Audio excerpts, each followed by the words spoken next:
अब हम करते हैं definition 1.24 primitive of a function. इसकी डेफिनेशन क्या बनेगी? Let small f be a function defined on close interval A B. ये हमारे पास कोई फंक्शन दे रखा है, इसका प्रिमिटिव कोई और फंक्शन होगा, then capital F defined on A B is called primitive of f। इस कैपिटल F को इस स्मॉल f का प्रिमिटिव कहेंगे if and only if f dash is equal to f, that is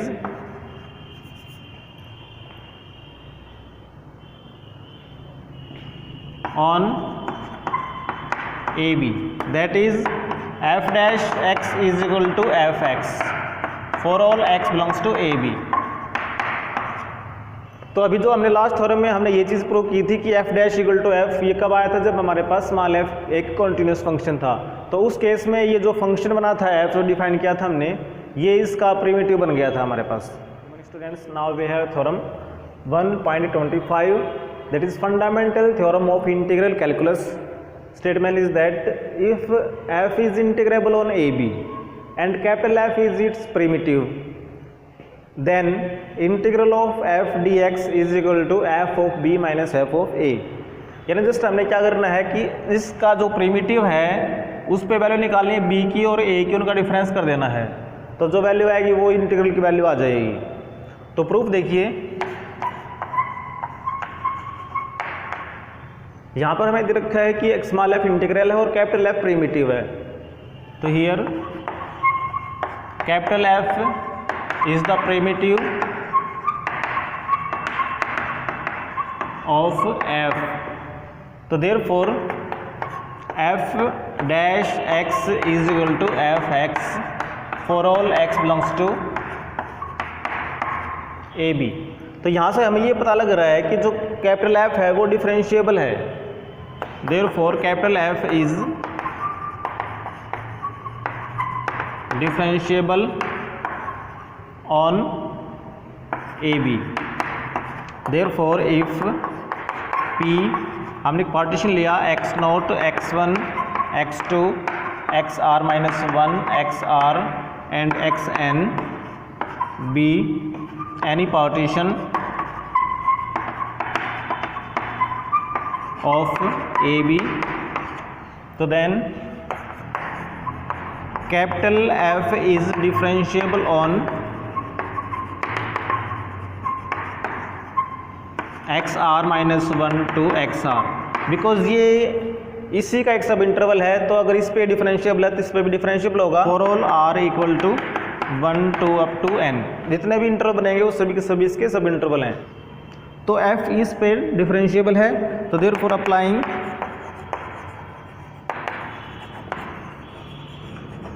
लैग्रेंजीज theorem on capital F we have. तो Lagrange's theorem क्या कहती है कि हमें क्या करना है, f की वैल्यू लेनी है हमने इस r पे, इस xr पे, और हमने माइनस करना है f of x are minus 1, divide करना हमने एक्स आर माइनस में एक्स आर माइनस 1, और इक्वल टू लेना हमने f डैश एक्स आई। ये लैग्रेंज मीन वाले थ्योरम थी जिसमें कि F B minus F A by B minus A equal to F dash C, where C belongs to A B. यहाँ पर लिया हमने एक्स आई, तो एक्स आई बिलोंग करेगा इस इंटरवल को।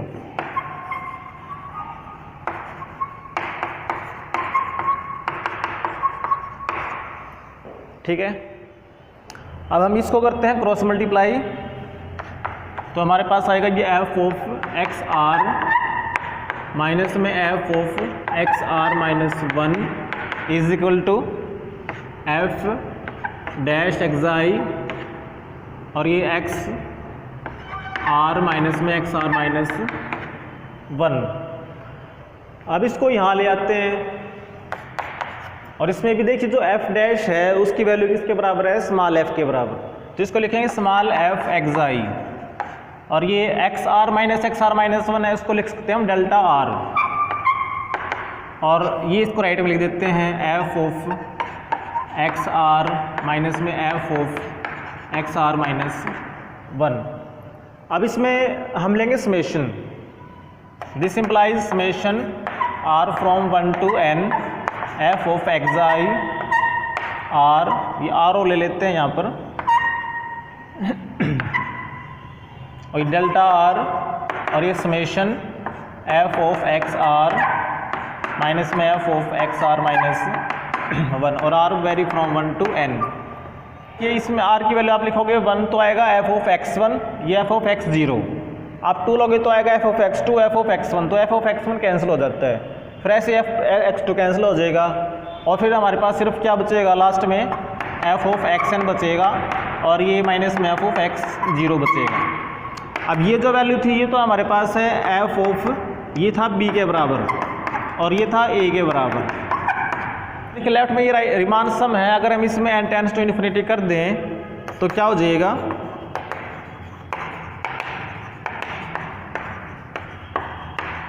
तो इसकी जो लिमिट बनेगी वो बन जाएगी इंटीग्रल, बिकॉज जो f फंक्शन है वो इंटीग्रेबल है। Therefore limit n tends to infinity summation f of x i r, और ये delta r, r vary from 1 to n is equal to f B minus F a. This implies, ये बन जाएगा हमारे पास integral a to b f x d x, और ये रह गया एज इट इज, क्योंकि यहाँ पर कहीं पर भी एन वगैरह नहीं है, जस्ट ये कॉन्स्टेंट्स वैल्यूज हैं ए और बी, तो ये इंटीग्रल की value f B minus F a आ जाती है।